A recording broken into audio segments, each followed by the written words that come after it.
What's up, Crash the Nation? This is Jonathan Wood. We're back. I appreciate everybody for joining in and listening. We thank you for your support. Everyone that I want to say a special thanks for getting us over that 1,000 subscriber goal on the YouTube. We really appreciate it. The drawing for the $50 giveaway, it's our first giveaway of many probably, is going to be on Friday. I'm going to do a live version on YouTube here. And also, um, it's going to be like a live random number drawing. We'll get with you and we'll kind of talk about the rules on how to go about collecting your prize if you're the chosen one. With YouTube and all my subscribers, it's kind of hard to get in touch with each and every one of you. So we'll go through on how to collect that if you're the lucky winner. This weekend, we were with Lucky Sevens Promotions. We were at the California, Missouri, the Montauk County. It's the 2023 Firefighter Bash in California, Missouri. And boy, it was an awesome show. It brought reminiscences of the big mud bowl from 2 years ago back in Versailles, Missouri. And we had a lot of cars show up. I think we had over 60 cars show up, which is a good number, I feel like, for this time of the year. We're always hoping to, get close as many cars as we can. But for the cars that came, it was an awesome show to watch. I mean, the dedication of the drivers, their crew members, from the start of this thing to the finish, it was raining. And not only did you have drivers and crews out there, you know, battling the weather, but you had the Lucky Sevens track crew who did an awesome job. We just want to give a shout out to them. They were getting soaking wet. Dustin Jordan, big thank you for stepping up to do flags. I mean, he's out there in a hoodie. He was offered a rain jacket, I think, and he said, I'll be all right. But I think he probably about halfway through, he's regretting that decision. But we just want to thank everyone for coming out. So yeah, everyone just kind of jinxing. Feel like they're kind of jinxing the fact of the rain. Going into the show, we didn't even know it was supposed to rain until about Saturday morning. We were at a flag football game, and Dad came up and said, "Man, you guys are gonna get soaked tonight out there at the track." And we got to looking around at the weather, and we never look at the weather. None of us do, I don't think. And we got to look at the weather, and I didn't see any possibility or chances for rain even when I looked.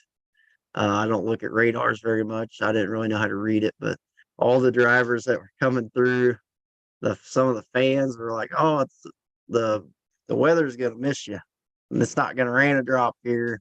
And Jacob kept saying it's not gonna rain in the tech line, and I felt like it was just everyone was trying to jinx rain on us. And then, especially when you tell the fire department start watering the track, and that's when the rain started coming. But I felt like the track as a whole held up really good. The crowd, I've seen a few people leave when it started raining, but most of the crowd stuck around for the show, and they got a show. They got not only did they get watch figure eight race, but they got to watch a little bit of derby action too on the track, and so they paid for one show and got two. So, but let's just jump right into it. I think Josh was connector. He's trying to. He's out there working on his Blizzard Bash car, so he's probably in low service area in his garage. But jumping right into it, we had our heat races come out, and well, we can start with our Power Wheels. Harmony Thompson winning the Power Wheels. Great job. She did really good. And then so in Heat 1 came out, and man, that was a battle for Heat 1. In Heat 1, it was Dylan Chilton ended up bringing home the win. Jake Timbrook took second, but Tracy Snarich was out front most of the heat. I mean, she took the white flag and she is in the lead, and and then something broke on her car. I think she said someone nudged her enough to it like nudged a wire on her cage, and when that happened is when it like killed her car. And when it happened, Jake Timbrook and Chilton and Jordan Piter, all three were racing really hard that last lap, and it came down to going into I'd say the turns 1 and 2, the one further away from the finish line. For all those that don't really follow us, just listen to the podcast. It's in a Derby arena. First of all, a lot of people have been telling me they thought it was at a racetrack until they started watching videos. But usually it's in Derby arenas, and we have 2 tires set up, and one tire we have transponders on the cars, and the cars run under them, and they all have like readers on their car that run through, like transponders that run under the readers, and that'd be like turns 3 and 4. Then turns 1 and 2 is like the turns away from that, and so going into that, they're 3 wide, and Jake Timbrook lost his rear tire, but he was able to kind of like do a slide job on Piter, and Chilton took the win. And as Chilton was taking the checkered, Timbrook was still able to keep his car right in front of Piter for the win. Pretty awesome race. I know it got me really pumped up. I mean, you can't start with a better race than that. I mean, it was there was side by side racing throughout the whole heat. Sometimes 3 wide, sometimes 4 wide, and that's all you can ask for. Wes Jordan, he was up there for a while too in that heat race. He broke a axle or something, I think, and that caused him to fall back down. But awesome job to all the drivers in there. Brandon Piter probably had the hit of the heat, I'd call it. He had a head-on collision in the center with Tracy Snarich. That kind of got her out of, it helped the field catch up to her, and just a good race overall for Heat 1. In Heat number 2, we had Jordan Youngmeyer bringing home the win, and Dylan White. Them two were setting really good laps throughout that heat. And Dylan White, he set a 14.856 lap time in that heat, which was the fastest of the night so far. Heat 1 didn't have anyone. Tracy Snarich had the fastest lap in Heat 1 of 14.981 seconds. So track was starting to get a little faster, get a little worked in more. And so Dylan White was just on rails. It seemed like he had more traction than anyone else out there. He started towards the back, and out of nowhere, like within the first lap, he is towards the front. And Jordan Youngmeyer just ran a solid race from start to finish. He started up towards the front, and he just took off and kind of left everybody. Jared Snurridge, he was another one that was knocking on the door. He had to battle his way up through traffic. Rhett Kiesling and Corey Jenkins, they both just seemed like they were having a hard time finding traction out there during that heat. And Braden Clethermos, I don't know if his car wasn't running right, but he said that he was trying to work out some kinks on it. But it looked like they still had some work to do. That old wild card racing team that they're putting together over there, looks like they got a little more work to do on that one.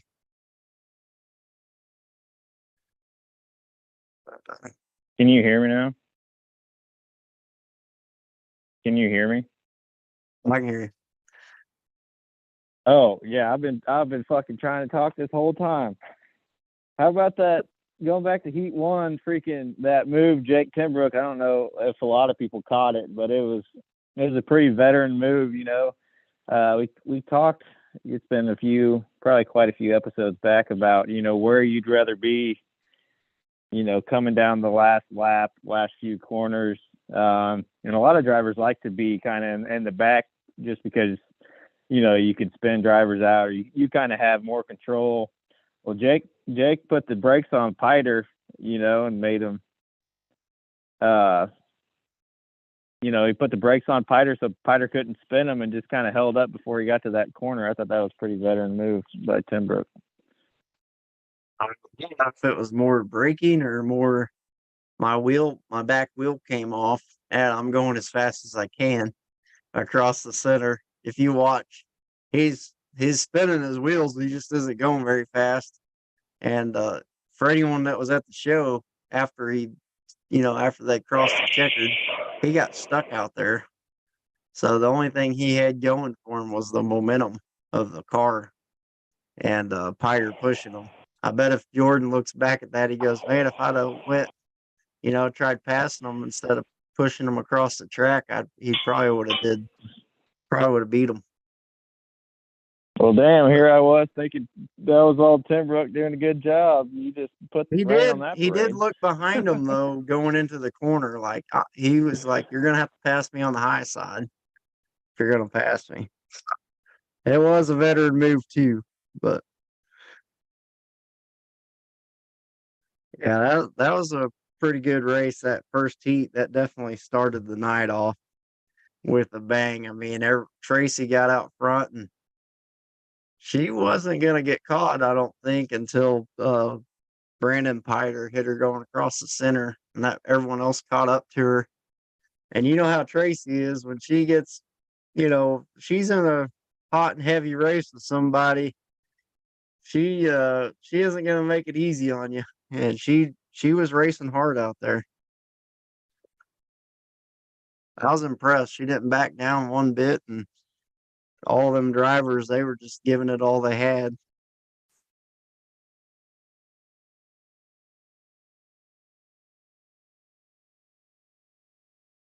But in the heat 3, we'll move on. Heat 2 was Jordan Youngmeyer, Donald White. They took that one.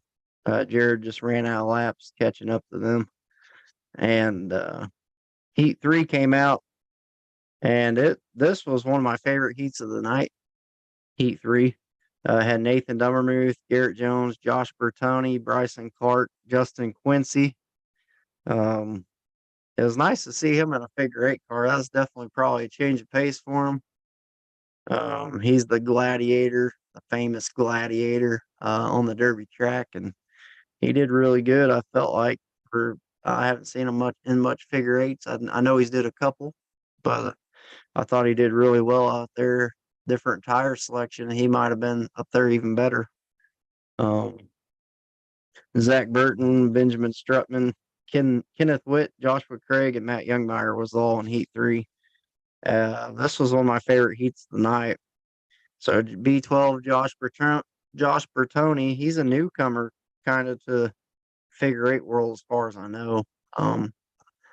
That's not a name I've heard very much or seen very much. I know this year I started noticing them around Jeff City, and they've been to everyone since. So, but Josh, he jumped out front, and him and Nathan Dummermuth and Bryson Clark and Zach Burton going into the first corner were all 4 wide, and Bertoni was able to pull away, and Nathan Dummermuth was running second out of that, and then it was Garrett Jones.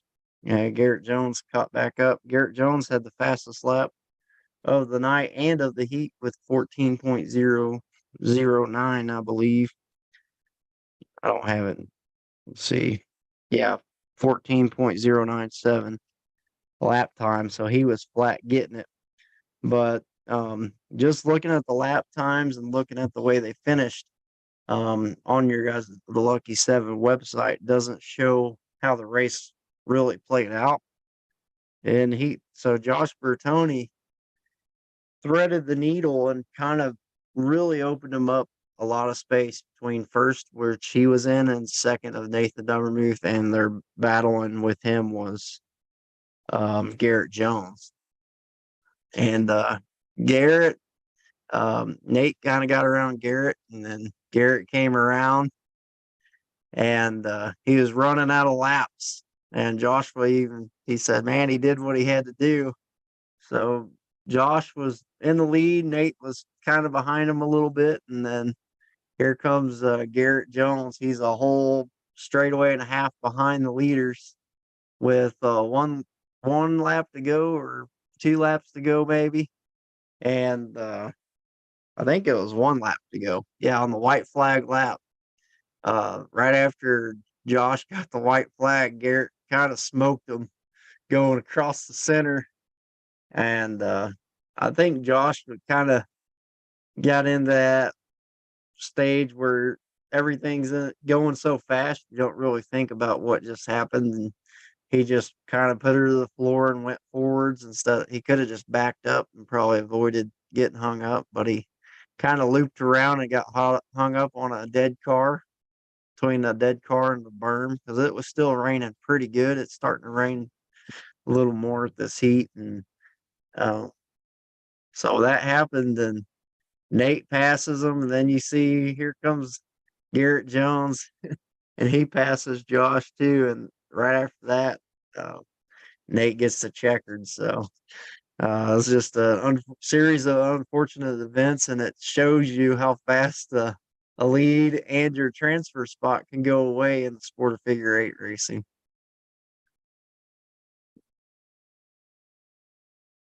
Yeah, yeah, just a really good job. Kind of like you said, Garrett had to do what he had to do. We talk about how the winner's really not going to have a lot of friends a lot of times. And that's just one of those cases where, you're taking two. Garrett's like, a lap or a corner behind, and he has to make a move. I thought maybe Bertoni had a chance to save it, but like you were saying, he hasn't had a lot of experience, but that'll come around. Either way, it was freaking awesome to watch. I mean, that's the old veteran Nate Dummermuth. He just stayed out all of it and just kind of cruised around. well, yeah, he was probably laughing at when he went by, but Oh yeah, but that happens to everybody. I remember years ago at Eldon, I was so excited because I was beating you in a heat race, and I got the white flag, and you were right on my heels, and I tried to, just gun it across the center, and I got caught up with someone, and you said, "Hey, you got too excited there," because you ended up winning that heat, and I just took a door shot and a half. So sometimes you feel like you just got to go at that instance, and you could have picked a different route, or looking back, you could have just waited just a hair and then went and still been just fine. But in the heat of the moment, you don't think about that kind of stuff. So just keep at it, Josh. It'll come. You were running a good race. Um, Heat four, probably the most entertaining heat of the night, I'd say, in a lot of people's eyes. So in this heat, we had Hayden Forcinetti, Nick Johnson, Otho Fowler, Dylan Cardwell, Dylan White, Ricky Bobby, Hans Anderson, Clinton Hartley, Landon Dowell, Seth the Westport, and Johnny Edgar. And this heat was full of excitement for, I think, anyone in the stands watching, because so what happened is at the beginning of the heat, Dylan White takes off and kind of leaves everybody, and Dylan Cardwell was racing neck and neck with him, probably in the first corner, and Dylan just spun out, and Dylan kind of left everybody, because when Dylan spun, he kind of hung up a bunch of cars right there, and it really left a gap for Dylan White to take off. And coming out second of that was at that time, I think, was Landon, Johnny, or Seth. I'm not really sure who came out of that the best, but Johnny ended up running second for a while. Jonathan Edgar, and Seth the Westport was running about fourth or fifth.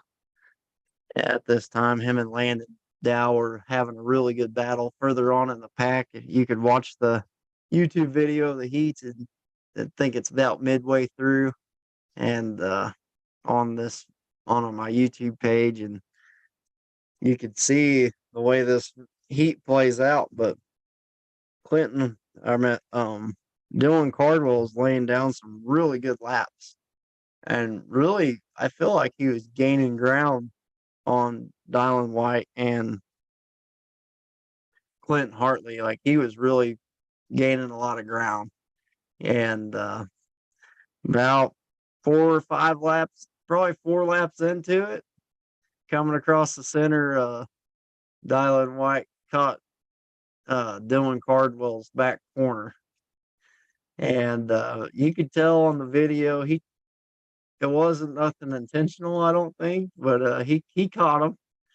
But the next time around, they both met in the middle again, but Dylan didn't hold anything back on Dylan White. Yeah, I mean he got him back good, and after that, a demolition derby ensued into the corner, and it was just two guys that I feel like there's probably some carryover from. I think you guys said Montgomery City. I wasn't there for that race. I don't know what happened. I was, but I kind of heard that it was between the Cardwells and Dylan White.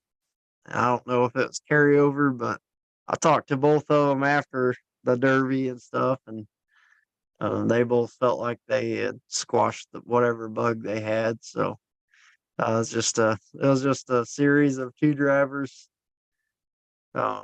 settling their differences on the track or whatever. So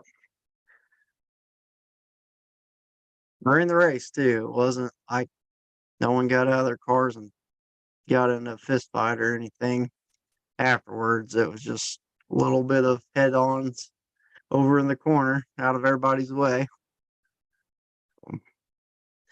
It's Yep, entertaining to watch. Yeah, that's kind of how we ask the drivers to handle it, is on the track. That there was some stuff on the track afterwards. Of course, I wasn't down there, so I don't know what exactly they were saying. But as far as the drivers, I think, they did, what they needed to do. I thought Dylan may have started it a little bit. I think a couple laps before that, Dylan had a chance to, or Dylan Cardwell had a chance to hit him, and he braked up, and like the next corner, Dylan, I don't know whether he was, he had a seam, like he was trying to go through a seam. I think there was another car coming right behind Cardwell, so maybe he thought he had to hit him. But anyways, that sparked the fire that happened.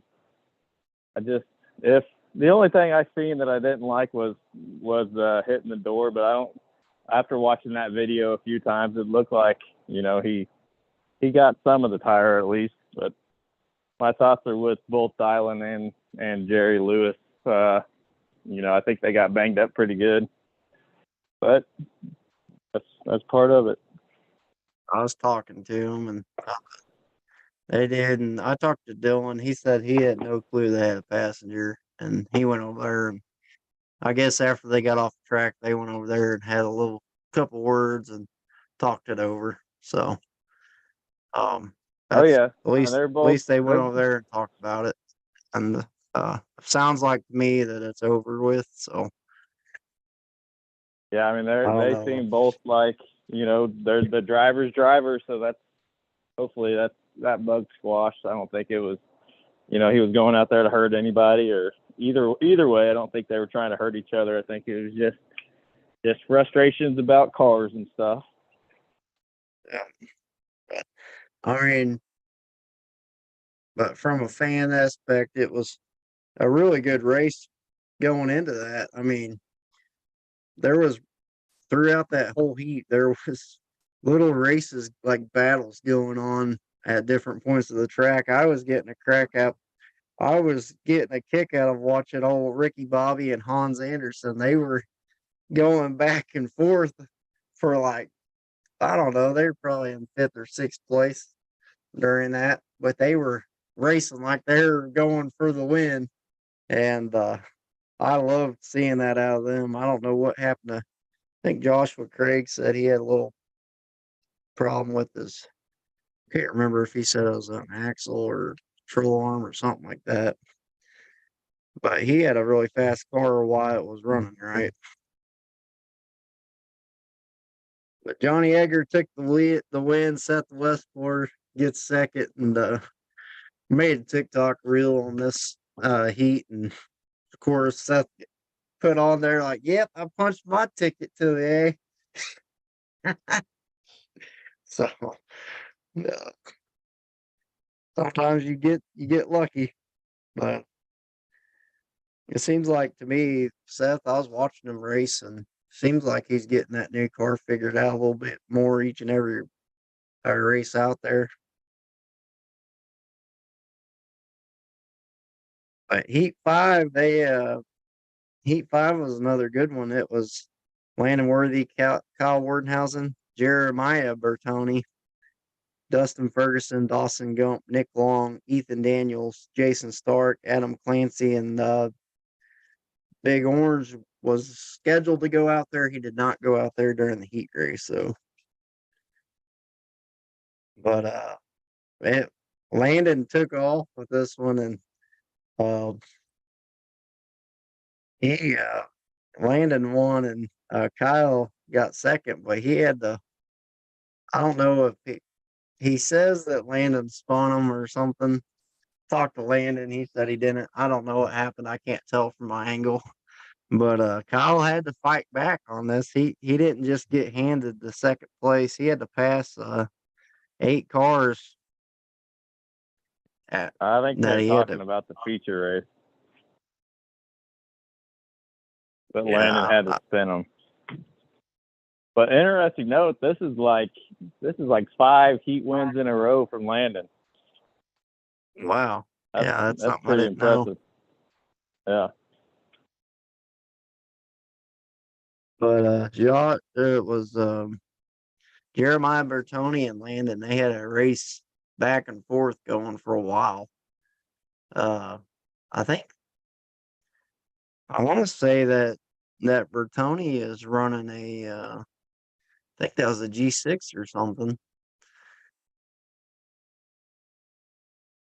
I don't know what kind of car he's running. It looks a little longer on video. It's like a 04 Grand Prix or something. I think it's like a Yeah, 110 wheelbase. So on those bigger cars, anything on over 108, everything has to be stock except for the cage, and we let them put a bumper on it. So that's the deal there for people that were wondering. I mean, it looked like he was running pretty good out there. Yeah, But he was yeah, that running thing good in Sedalia last week too. used to be a That race thing's pretty car. fast. Yeah, he said it used to be like a circle track car or something. Mm. But I was impressed with Dustin Ferguson's driving in this heat. If you watch that heat race, him, Nick Long, Dawson Gump, and Ethan Daniels were acting like they were going for the win. They were really battling hard in this one. And Nick Long was actually running second for a while, and I don't know if he died in the corner or something like that, but it took him a whole lap. Landon did a whole lap before he got it fired back up.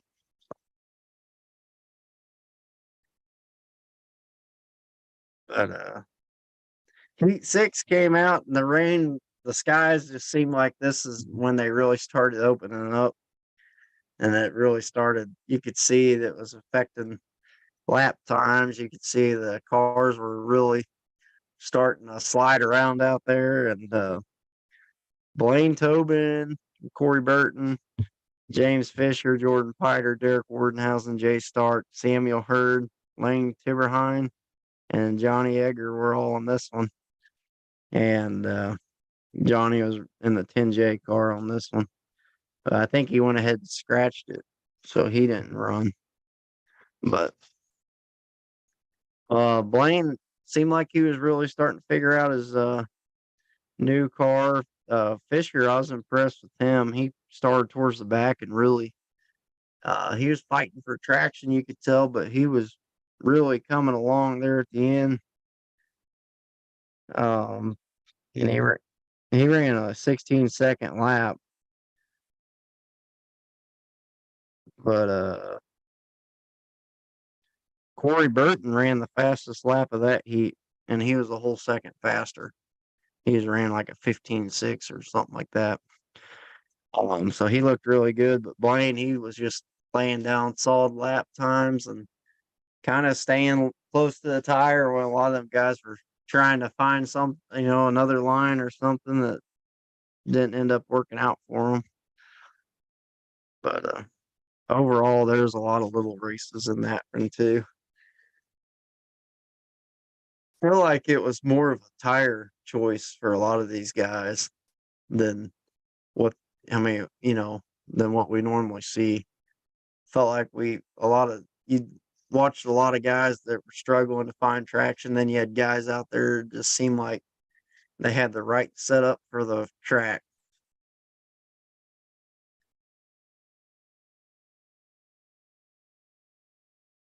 But we had 3 Bs. We did the top 2 of each heat, moved on, and then we had 3 B mains.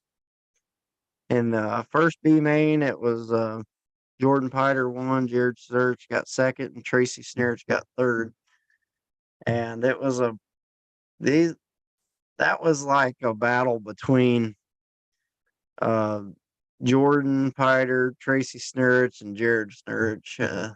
To me, I didn't know if Tracy and Jared would both move on or if Jordan would um, come away with the win.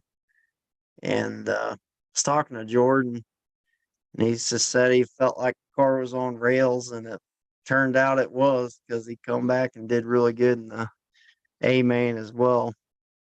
But the B mains, if you guys want to see some mud getting slung or anything, go on my YouTube channel, watch them B mains. There's several different B mains, and all the B mains, there was definitely mud flying, all kinds of racing action out there. What are you doing? What are you doing? All right, get out. 1, 2.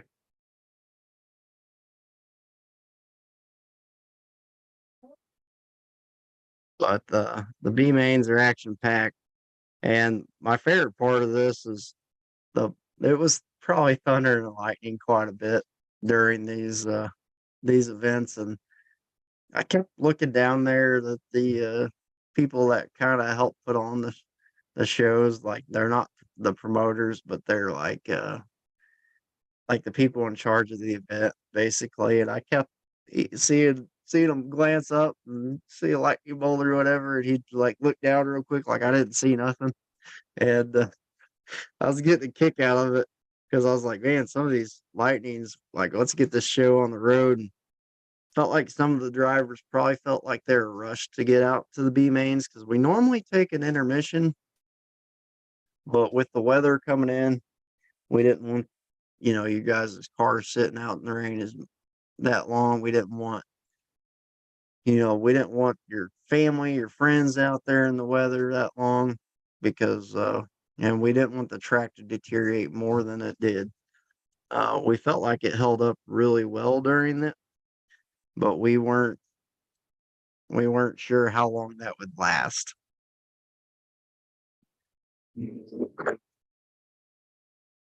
I felt like the lighter cars were getting around a lot better, um, in the Bs, and there was a few others I can't remember their names, like who I felt like did really good in the B main number 1. I think it was Rhett Kiesling. He put together a really good run in his B main. I feel like he missed it just by a few spots, and Adam Corpenine was struggling to find traction. Hold on, I gotta delete this out of here.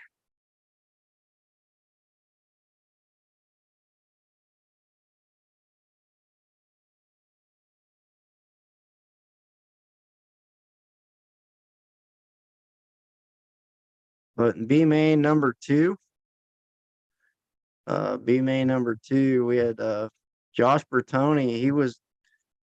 I felt bad for him because he was right there all night long, and he was doing really good in his B, and something happened to him. Uh, Dawson Gump, Hans Anderson, and Derek Wardenhausen were having battles out there. Um, and they were all kind of chasing Bertoni around for a while. And then I don't know if something happened to Josh's car or what, but he overheated, it looked like to me, and Dawson took full advantage. Dawson, I was really impressed with his patience. We're seeing week in and week out, he's becoming more of a patient driver. I don't know if that's Chilton in there riding with him or what, but seems like he's becoming more patient as the year goes on. And that's just a huge improvement for his driving, especially on a track like that. When the track's super wet and you're getting traction, but you're not getting as much as you'd like. It's so easy to wrap out an engine and for it to overheat on you. But sometimes with these wet races, it's about protecting your equipment and making sure that it lasts through the race. And it seemed like that's exactly what his game plan going into the race was, and it worked out really well for him. Hans Anderson, it was good to see him make the the A main. He got second in the B, and he's one of them guys that just show up with a smile each and every race, and him and his family just go out there to have a good time, and just seemed like he had he was just happy to be there. And I don't know what happened to Josh or Bryson Clark. Justin Quincy had a really good run in that B as well. Just ran out of laps and looked like he was struggling for traction, but he was getting, if you watched him taking his corners, he was doing a really good job. Felt like he was setting himself up for the best success he could have. He just didn't have the tractions that some of the other guys out there were getting down. And I feel like it just come down to tire selection really on some of these. Yeah, well, Justin Quincy, he was pretty impressive. I think he was driving. I think Henry ran that in like the bone stock class or something. But anyways, he had a good heat and a good consti. I think he was like top 10 or top 15 on the fastest laps. So he was pulling some good lap times, even struggling with traction and maybe not the most ideal build. But yeah, he was pretty impressive for going from what we see from him on the Derby track to he was out there actually racing. So I was impressed. He ran a 16-second lap in his heat, and which was the 13th fastest of the night. And it was good to see him out there. I know it was a change of pace, but it probably was a refreshing change of pace. I hadn't got to talk to him, see if he had fun out there. I mean, sometimes that's hard. I give all the credit to all them drivers because when the track's that buddy, you see them come out of their cars and stuff at the end, and they're just covered in mud, and you're going, man, how much can they even see right now? Because a lot of these guys don't have shields on their helmets, so they're getting mud thrown at their eyes nonstop, and you're just wondering, can they even see right now? And you see a lot of them squinting and stuff. You're like, man, I hope they wash that out. I think Jacob even said he was having a hard time seeing it down at the track. So that's what he said after the feature. He said, "I don't know how any of these drivers were seeing anything. I can't even see right now when we're picking everything up."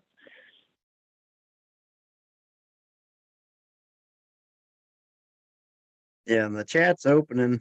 It's open for anyone that's tuning into this on Facebook Live.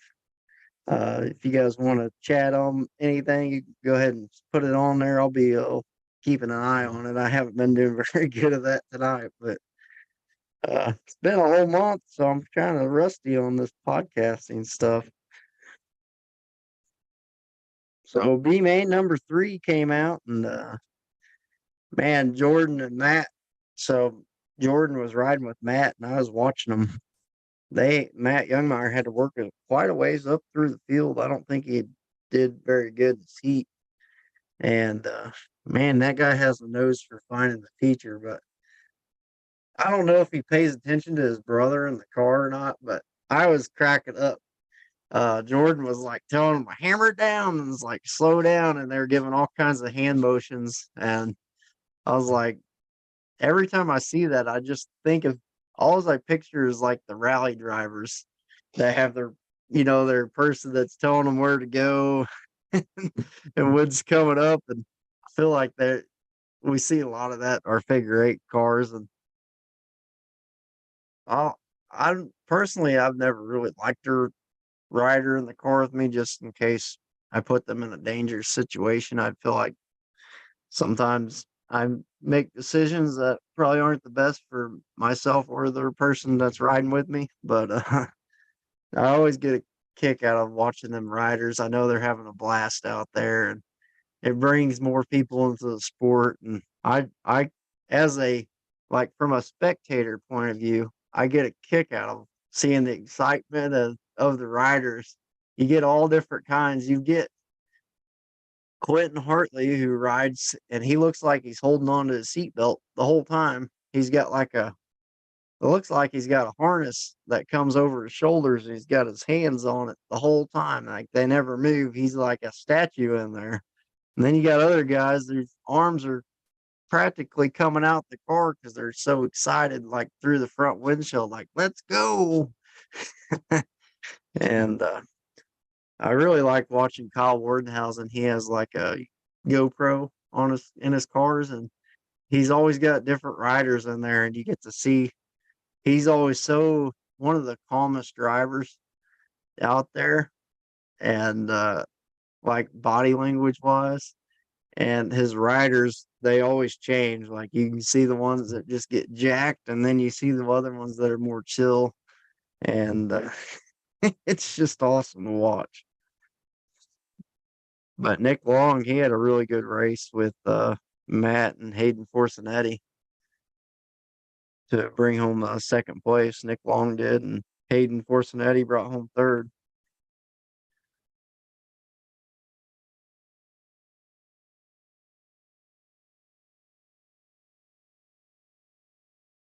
I can't remember if I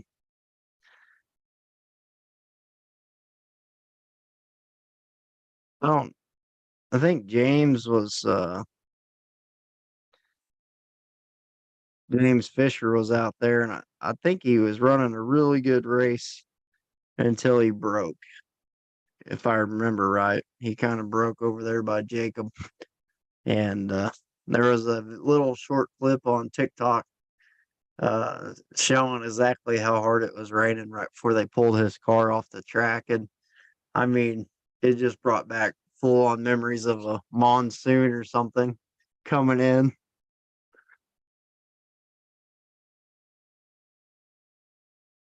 I was impressed with Derek Wardenhausen. I felt like he had a really good race going. Um, that car he's been driving, it's been through a lot, and he's still wheeling it around out there pretty good.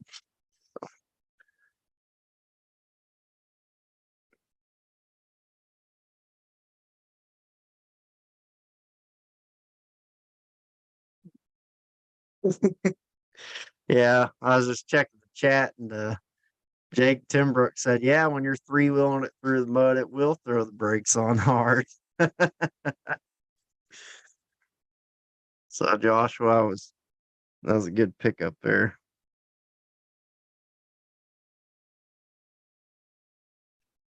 Hey, don't be talking like that. Joshua Craig said, "We're just getting everybody warmed up for the Apple Fest race." And yeah, we're hoping for a drier night for sure. I don't know about you guys, but I know the Lucky Sevens crew and me are definitely hoping for a better night.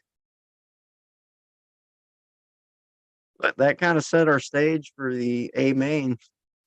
The A main comes out. So I felt really bad, guys, because so the A main comes out and it is pouring rain for all the listeners that listen to this or watch this podcast that don't really pay attention to the videos or even go to the series or not. They just like listening to the podcast.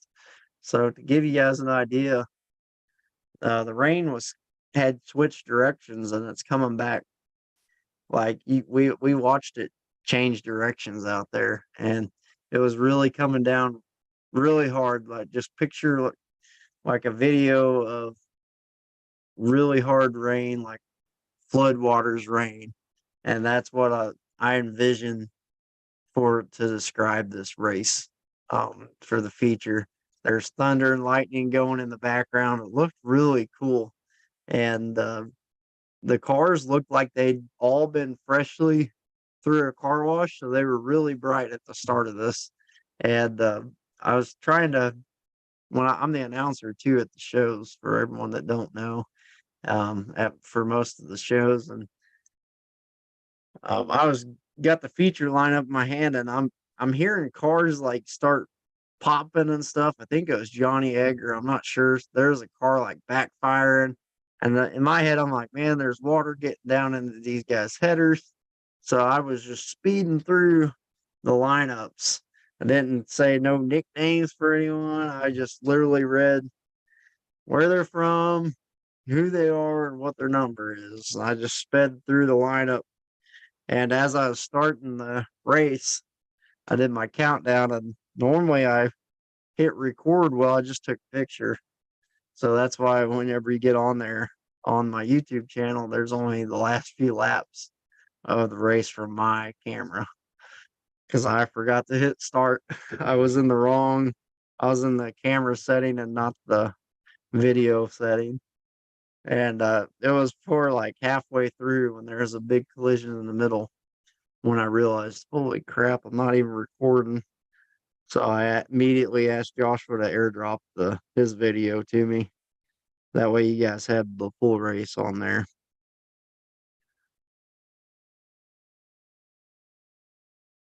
But yeah, this one here had some pretty good points implications. I mean, the points race isn't over yet.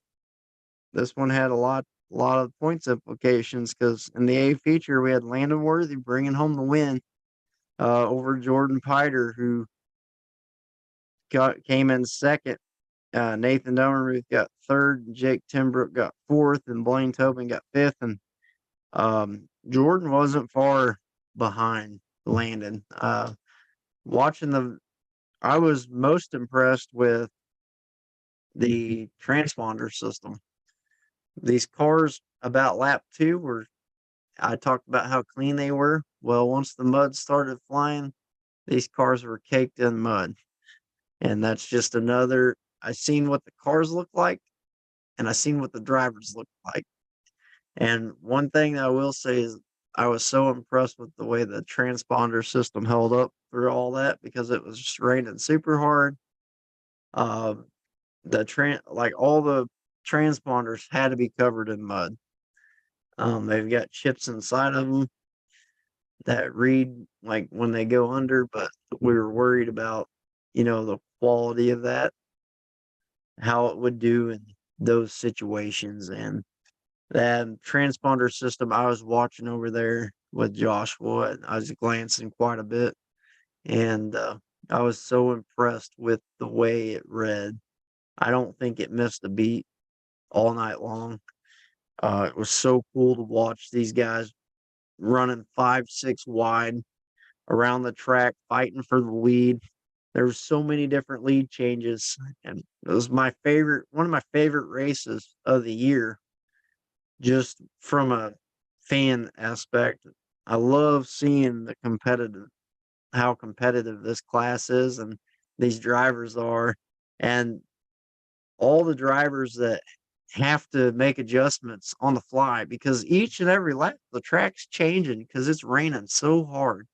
And these guys are out there, making it look like they're running on a wet asphalt half the time. I'm like, if it was raining going down the highway, and these drivers can't see a thing, but they're out there.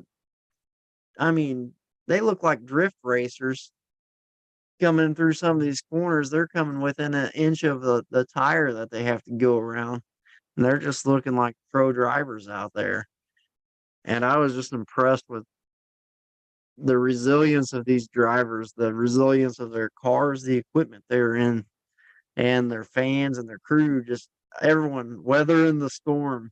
If I put a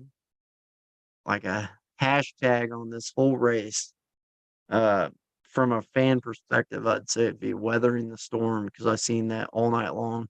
Seen so many crews and drivers just overcoming so much stuff throughout the race, and everyone's just, I mean, they were breaking out paddles to get through this stuff. Not really, but their tires, I mean, they're driving through inches of water and sometimes maybe a foot. And that one, there's like a little area. It looked like there's just a big puddle over there, but the whole track was a puddle by the end of it. And these drivers, I was shocked at how well they were getting around. They were getting around really well, and they were just. I was just impressed with all that. I was impressed with how they were getting around. I was impressed with how they were driving throughout the show. Yeah, Josh, it was definitely flood waters. Um, I'm just checking in on my chat here, and my favorite Yeah. point of the race, probably looking back, was so Kyle Wardenhausen. It shows him on the website. He finished sixth, but he was running. He was leading the race when he broke. Landed past him right after he snapped an axle off. I have a really good angle of that. Um, Landon had to bump him a little bit, but they guys were racing. I mean, they were nudging each other in the corners and rubbing, but that's racing. And I mean, these guys, if you look down through there was there was just a lot of cars running at the end of this. They weren't really breaking down much, and Dylan Schulten barely cracking the top 10, and he was doing a heck of a job out there. Um, Jordan Youngmeyer, he was right up there in the mix until I think he broke, but he ended up seventh. Dawson Gump, he had a good race going, coming in eighth place. Blaine Tobin, I mean, in that new car, cracked the top five again. I still feel like he's trying to figure out some things with that new build. Um, I don't know if it's cornering it as good as he wants it to. I haven't really talked to him, but just watching the way he's trying to like swing it through the corners, I guess you'd call it. It looks like he's changed his driving style just a little bit, and he's still trying to learn that car, and that comes with learning a new car. I feel like anyone that's in a new ride, you see them trying to adjust to the way the car drives because they all drive a little different. You can build them the exact same, but each car is going to handle and drive a little different. And um, just it was an awesome race to watch. I would encourage anyone that's listening to this to go watch the YouTube videos or just try to find them on Facebook because there's several videos out there of the race and different angles and stuff like that. And you can see just how hard these drivers are trying, and I commend each and every one of them. Oh yeah, it was fucking awesome to watch. I think, at one point, I want to say it was probably like lap 8 or 9, so pretty deep in. A couple of the cars dropped out, but there was like 8 cars all fighting for first place on that corner where the finish line was, and it was so awesome. You're 8 laps in, you got 8 or 9 cars fighting for the lead, like we're 3 and 4 wide, just stacking them up in there, and it was freaking wild with the track conditions. Those podcasts, how it was just monsooning and and everybody's got different tire combinations that they like to run and different lines, but just to be that deep in a race, and then 8 laps in, you got everybody on the same lap, same corner, and then to finish, I think Piter almost pushed Landon across the finish line. They come in there right after Kyle broke down. It kind of became a one-way street on, I guess it would be turns 3 and 4, but Piter it was right on Landon's tail, and right behind him was Nathan. Yeah, I noticed all the way to the finish. Yeah, and we almost we almost seen a little replay of Elton, but the other way around. I feel like if Piter had one more lap, he might have got him where it looked like Piter was going to win Eldon the last time we were there, and then Landon got him at the end, and I felt like it might have went the other way around this time, and I was watching them, and something that you guys you may not know, but Piter had the fastest lap time of anyone in the feature. So he was knocking them. He was coming. He just ran out of laps. I don't know. Landon's pretty good on those. I think I want to say either him or Wesley. I know they came 1 and 2 whenever Versailles had their monsoon. So might be something for you tape watchers to watch. Whatever Landon's doing when it's raining, it seems to work out for him. Yeah, I don't. When it's a monsoon, them BAS cars are going to do good. I don't know what it is about them, but I don't know if they've got the right tires for the monsoon tread on there or what, but they do really good. But yeah, let's back this up. Let's see how our point standings are looking right now. Yeah, before you go on to that, just want to give a couple of shout outs for some driving. Jordan, I don't know if people have seen it, but Jordan Youngmeyer, him, Blaine, and Kyle, it seemed like those 3 were top 3, and even Blaine, I guess, were top 3 and 4 for the whole first part of that race. So if you were just watching those 4 cars, I mean, that was a race in its own. Just watching them navigate, it seemed like Youngmeyer had, he was pulling maybe the fastest laps out of that group. But he would get hung up, and Chilton, when he'd finesse his way back into the lead. So it was, kudos to those drivers. I know, it seemed like whenever it was all said and done, there was quite a few people that broke down, or was several laps behind. Like I know Seth had problems with his transmission and shift stuff, but man, it was awesome to watch. I just can't thank all, going and just roughing it through that weather. We've been in one of them races, Jonathan, there at Eldon, and it's like once you get, I guess, and Columbia, I guess once you get wet, it ain't as bad, but just getting into that car that first time, and you're like, oh shit, man, I'm gonna dread this. And then, once you're in the race, it ain't as bad. But afterwards, you're riding home in boxers or you're naked.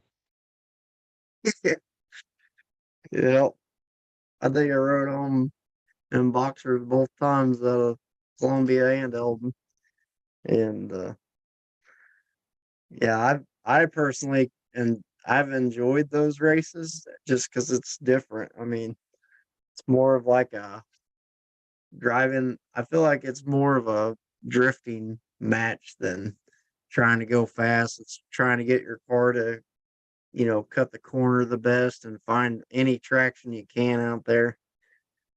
But the powder puff came out and it was still pouring for them, and them girls, they did a really good job. Angie Burton repeating her win in the powder puff from last year at the Firefighter Bash. She won that one as well. And she come back and defended her title. I was talking to her before the race. She said, yeah, I won this last year. I just have to defend my title. And she did. but it wasn't easy for her. Danielle Schulte. She was leading the race for a while, then she kind of got hung up, and her car she couldn't turn it as well as Angie was, and that's what ended up getting her.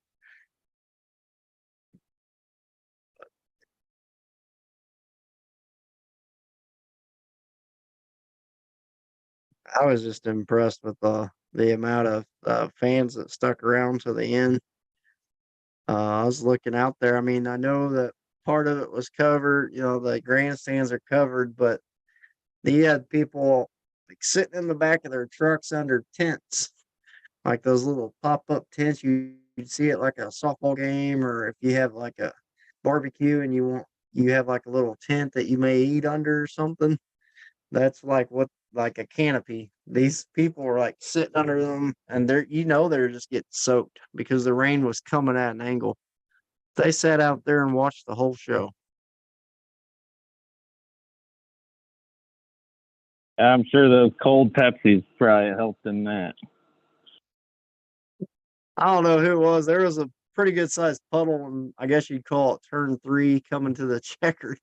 Someone went out there and dove in the pond, I called it, uh, right after the race was over. So they were having a good time over there.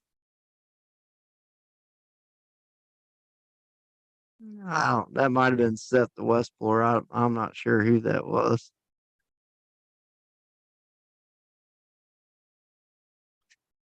But yeah, so looking at the points, Landon gained some ground on Chilton. He was a ways back, and now he's only 20 points out of the lead.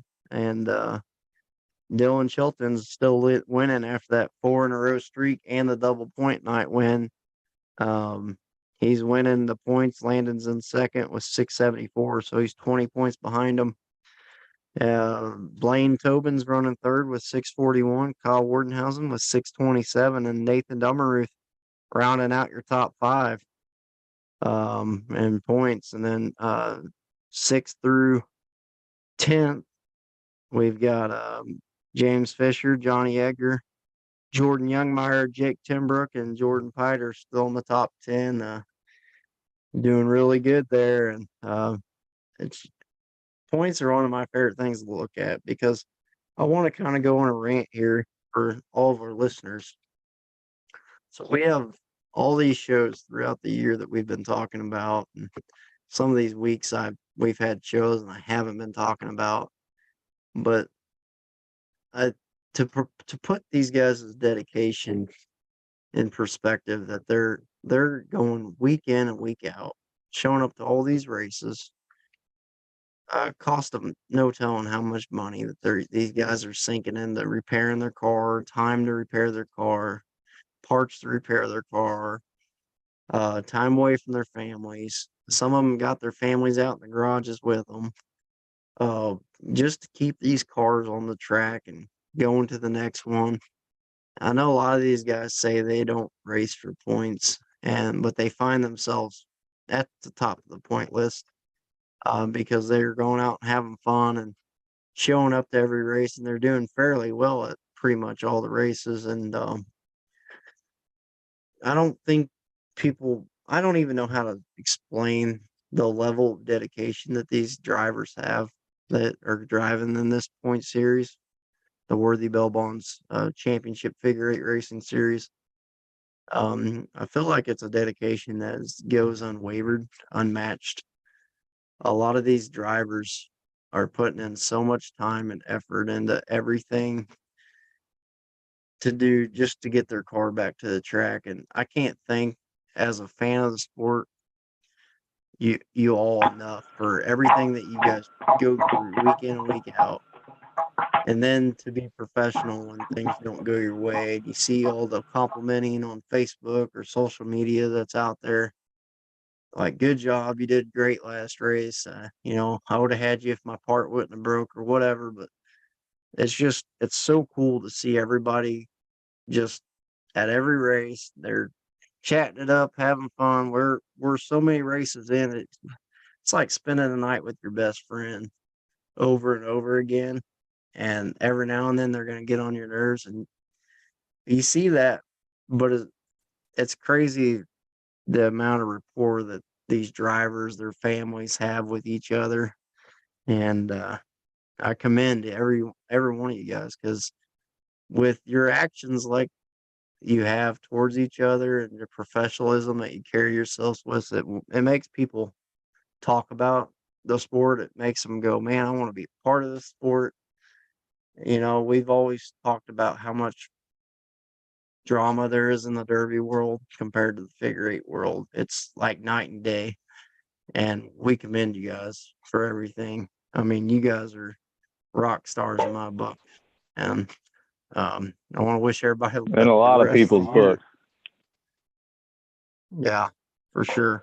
Yeah, yeah, and just to fucking tag along to that, like everything Jonathan was saying, we have, the best drivers in there working their tails off. For those that don't know, had some, I don't know, some fuckery going on in our pits. I guess somebody's been going around messing with cars. Like, I don't know, you've probably all seen it, or some of the locals at least have seen. I think somebody's fuel line got messed with. Somebody's been cutting power wires or something like that.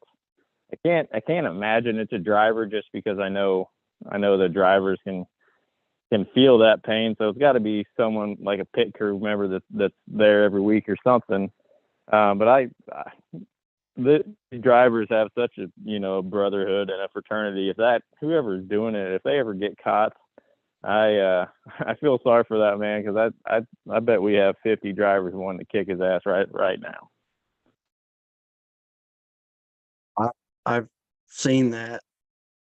I've talked to a lot of people too, and I mean, I couldn't imagine.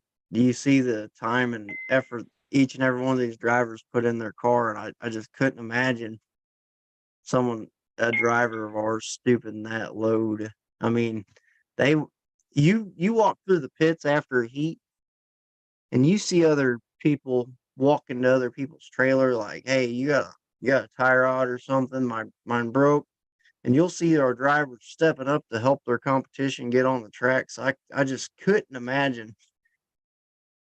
To me, I just don't feel like it's a driver that would be doing that. They want to beat their competition on the track, not in the pits. Yeah, whoever it is, they got to be a real low life motherfucker. That's all I can say. And they got a lot of people mad at them. I'm sure there's a lot of eyes in the pits from now on. I don't know. Seem like they've been getting more ballsy, whoever it is. I have a feeling they'll probably lay low for a little bit, but man, I hope they get found one of these days. I'd love to see what happens to them. I'd love to get my hands on them. Yeah, we don't commend that for sure. In this, there's no room for that in this sport. That's for sure. Yeah, Or what in we any got? sport. 3 races left. Got 3 Yep. shows left. 3 shows. Oh man, it's coming down to the wire. I don't know if you got into the point stuff yet, but Landon, I think he's within 21. I think he's 21 down of Yep, 20 Chilton, points down. and then third place. They got a a relatively. I'd say that they're not mathematically eliminated or whatever, but kind of third and fourth have their own battle, and then there's like 3 or 4 cars for want to be in top 10. There'll be a lot to watch. Just those little points and implications that's going to be taking place over the next couple of weeks. Oh yeah, and then you got those. Joshua Craig brought it up, but you got those drivers that are been there all year long, and everybody that don't know, we have a perfect attendance race, and he said, "Man, that heat's going to be huge." Oh yeah. And just so you guys know, ladies, if you've been in the perfect attendance, like if you've been to every race, you could race with the guys in the perfect attendance race. last year there was some confusion on that, so I wanted to clear it up right here and right now.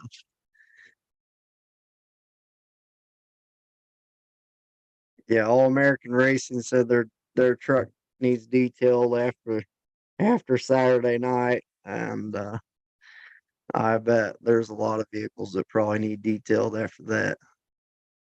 What I get a kick out of, I see drivers spraying off I've seen like 3 or 4 drivers out there at the car wash. Their trucks were muddy as hell. And they're out there spraying off their figure eight car first. I was getting a kick out of that. No one likes to work in mud. No, No one likes to work on mud. Yeah, those rain races, they take a toll on families and equipment, and they are fun to watch. It's definitely, we talk about variables in this sport. What kind of sets us apart. We can, there's different winners. Well, we used to say every other week, but Chilton kind of got on a little bit of a roll. But there's a lot of parity, and then there's always some wild cards. And this week the wild card was weather, and it just kind of sets our sport apart from all the other boring sports that just turn left. they canceled. We didn't. Yep, that's true. Well, looking ahead, it's always fun. This is one of my favorite weeks of the year. So I coach softball, and I kind of had to. I didn't realize the show started at 5 o'clock this week. So just so everybody knows, our Turkey Festival, Demolition Derby, and Figure Eight race, we're going to start at 5 o'clock. So I had to make a coaching change for my softball team because I put us in a tournament without knowing that. Well, I knew it, but I forget. Like it didn't like resonate with my brain. So we had to make a little coaching change there. But so the Derby and Figure Eight will start at 5 p.m. in Eldon, Missouri at the fairgrounds. We're gonna have Figure Eight, compact welds, gut and goes, and full size street stock. If that's still all correct. That right, Joshua? Yep, that's right. 5 o'clock. We'll be running through them again. These double shows, the last 3 shows, the Derby and Figure Eights, we got to start charging people more. If we did the prices, but they get 2 shows for one, and they're always awesome to watch. Drivers, they kind of get more time to work on their stuff, and they get to watch the Derby while they're out playing, or the Derby drivers get to. It's awesome. It's just an awesome atmosphere. I love seeing the clash of the crowds. You get those crowds that are there for the Derby, and then you get the crowds that are there for the Figure Eight, and then they're both like, "Man, this is awesome!" Watching the Derby or watching the Figure Eight, both the crowds, they're just into it the whole night. Oh yeah. Yeah, I feel bad for the food trucks. Sometimes I'm up there like, yeah, we'll take a break, or while these cars are getting pulled off, it'd be a good time to go get you a cheeseburger or something from the. And these people are like, I ain't meeting up for my seat. The next Figure Eight heat's getting come out or whatever, and there ain't time for the snack bars either. Because by the time we pull the Derby cars off, the next heats are rolling in or whatever, and we like to keep the track busy on these double show nights. Yeah, the other part that always makes them fun is we kind of got to see a little bit of California, but these drivers, they've been picking and gnawing at each other for what's it been 6 months now? 6 months now, and they know they don't have to see each other for another 3 or 4 before it starts back up again. So yeah, they start laying it all on the line. There's more on the line. It seems like with these later races, as far as points and stuff. So they're always my favorites to watch. And then you got that guy that's like, well, I don't have a shot at points. I don't know if I'm gonna make it next week. So hopefully no one gets in my way. Yeah, and I think Then the receive next just figure eight wise at least and derby wise, but we're getting a lot of out of town calls. I know we're gonna have some out of town figure eight drivers. I think they're coming down from Illinois, supposed to be there this week. So those drivers always mix it up. They got a little bit of experience and they want to come race with the best drivers in the nation, and it's always a good time to watch our drivers go up against their best.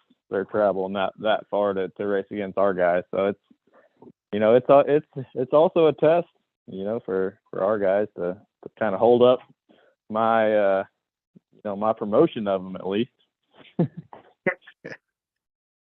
and they usually do. I mean, I get a kick out of watching some of these drivers that go down to different parts of Missouri that do figure eights, and you see our lucky sevens guys going down there kicking tail, and that's always good to see. That our drivers are holding their own at other promoter shows and stuff like that as well. And yeah, I can't wait for Saturday night. It's going to be another action-packed night. You get 2 shows for the price of 1. So everybody come out, support your favorite driver, and just have a good time because it's going to be a blast.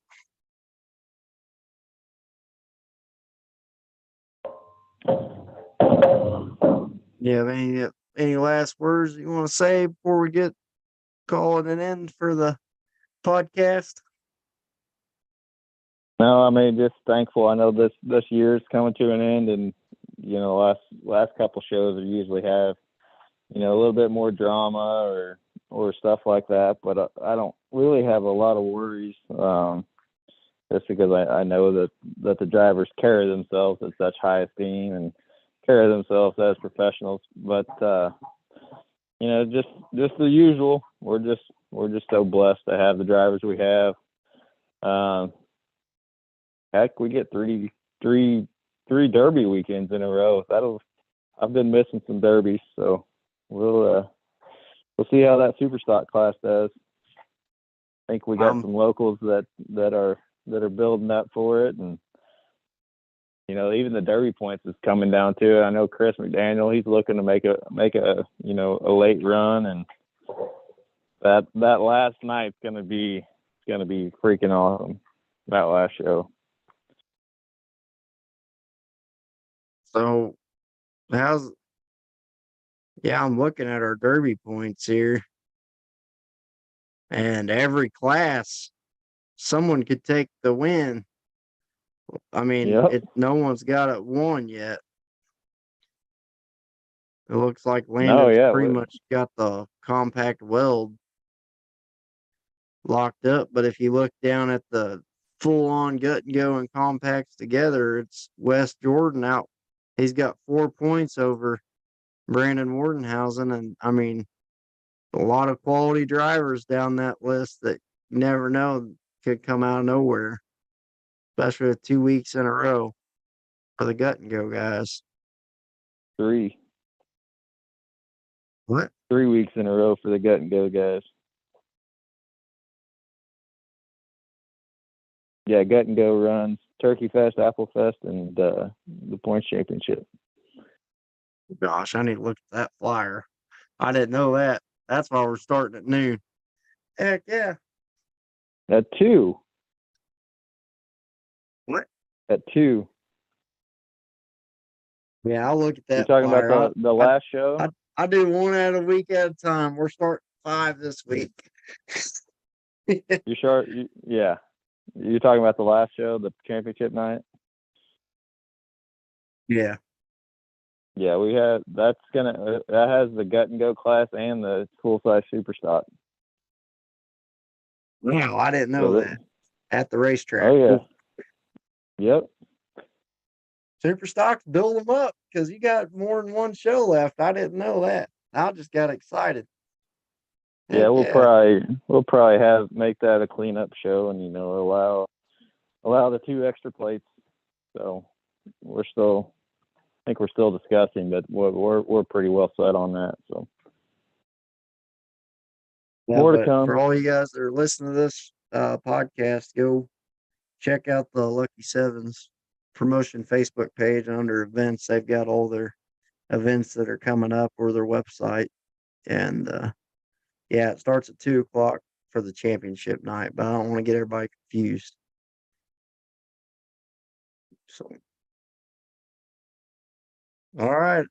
Like I said, thanks everybody for your continued support.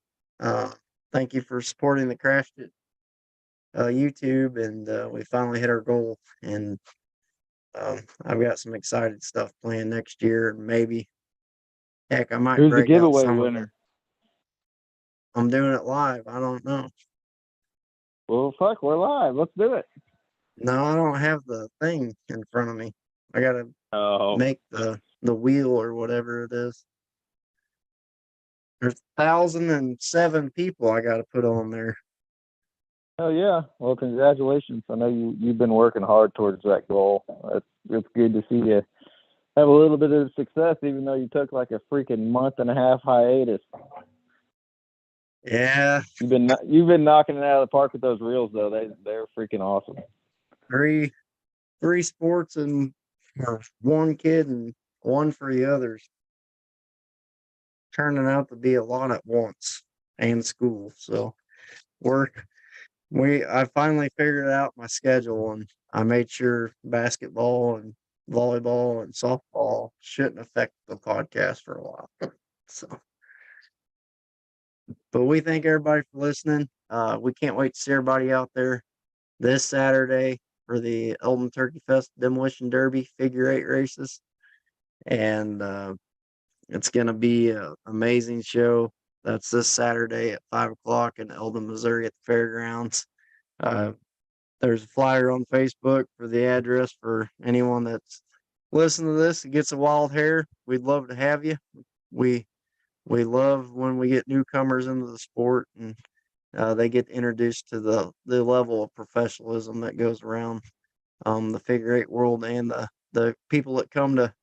I had a couple people message me say they're coming to make a TikTok reel. They want to be TikTok famous or they want to be on the reels, and those are the people I really look forward to seeing out there to see if they have what it takes. So if you have big shots and real good hits, you'll probably be on there. But as I always say, just go out there and send it. Thanks for tuning in to another episode on the Crashed It Podcast.